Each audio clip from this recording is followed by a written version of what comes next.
So we've got the artist taxi driver and we've got the artist mental patients.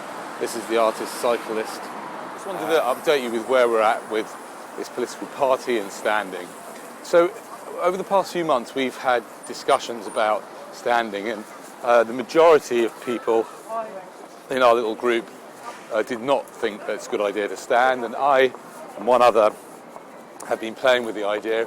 We visited Whitney, which is David Cameron's constituency, but that was a clear no-no. If I was going to stand, I definitely wouldn't stand there. I wouldn't really want to go there again, to be honest. Sorry guys if you live in Whitney.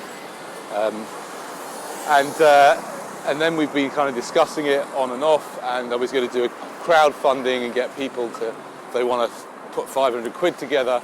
And then I thought to myself, mainly because one of my co-creator friends kind of said this, it's like, what? I'm going to give £500 to these guys, the guys who make up their own rules. I'm going to give them £500 to stand. Why should I have to give them money to stand in an election? What's money got to do with it? Not only has money got nothing to do with it, money should have nothing to do with it at all. So why have I to pay £500 or anything to stand in an election? How is that democratic? So I decided to call the Electoral Commission and ask them exactly that. And here's the telephone call. I hope you enjoy it. I certainly did. Feedback would be appreciated. Have a great evening, afternoon, day, whatever. Today is International Happiness Day, so make sure you're happy. Bye. We deal with, generally, I'm part of the Commission's regional teams who generally deal with candidates, agents and elected. Okay, brilliant. Well, I'm again? Denny. Hi, I'm Danny. My difficulty is to try and communicate this to you in a way that on the one hand has complete respect and awe for the human being that you are and that I am, and just the whole idea of being a unique human being is to me something that's quite amazing and special. And then on the other hand, for my questioning the organisation that you work for. Yeah? So it's not a personal thing, what I'm about to say, completely not personal, because we're all in this kind of thing together. So having said that, I was about to register to stand for a constituency when I kind of realised that, because we've kind of set up this party, and our attitude is that we see the whole thing as a kind of I don't know, a kind of trick in a way, and an illusion. And I was about to give my £500, and I thought to myself, wait a minute. I'm going to give £500, and that means that if I wanted my party to have 650 people standing, I'd have to find £325,000 from somewhere. Yeah, most of it I wouldn't get back.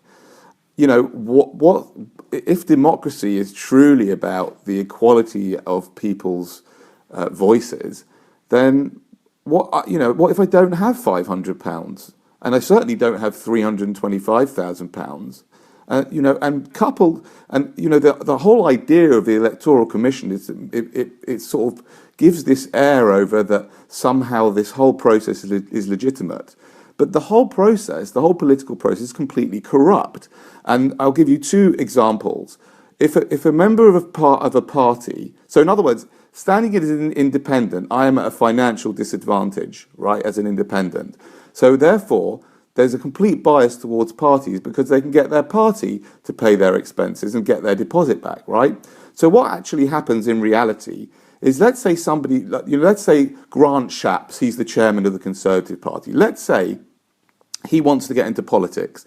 Everybody knows that, anybody with a tiny bit of political sense knows that he has to come up with a sum of money to get himself in as a candidate in a position where he's in a safe seat. They don't just choose it like out of a bag. You need to pay for that type of thing, right?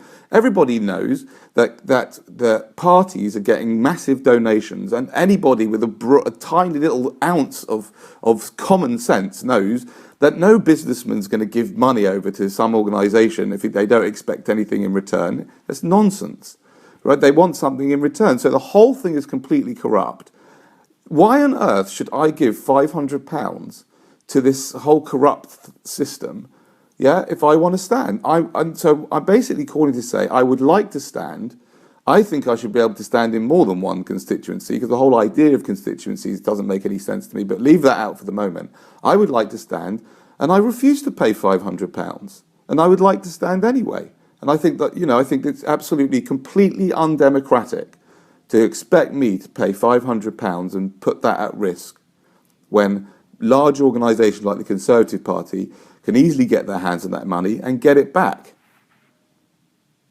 Right, okay. I bet no one's ever said that to you before.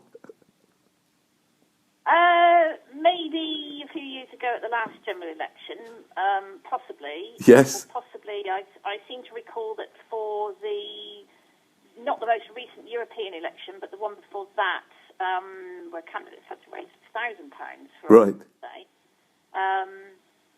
So you could say that compared to that, this is quite good value for money.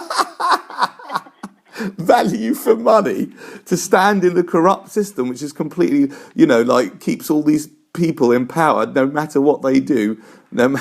For goodness sake, come on. Yeah. It's not good value for money at all. There shouldn't be any money involved. Why is it? What's money got to do with it? That money should have nothing to do with politics, shouldn't it? It shouldn't, I suppose, in an ideal world. Well, we don't. Unfortunately, the Commission doesn't make the rules. right. We don't make electoral law. That's Parliament that does that. So, Right. I could, via some research through my colleagues, I could probably find the law that generated that, where it's applicable to the necessity to pay a sum as a deposit and the reasons for that. Yes. Well, okay, we'll start with that. Yeah, we'll start with that. And at the same time, I guess, I'm coming from such a radical sort of viewpoint. I know, most people don't think like this, but at the same time, that whole paradigm of having organisations that enforce rules that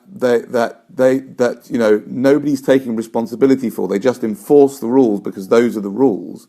That paradigm to me is, I find that very disturbing, because if the rules are not just, then you shouldn't be upholding them.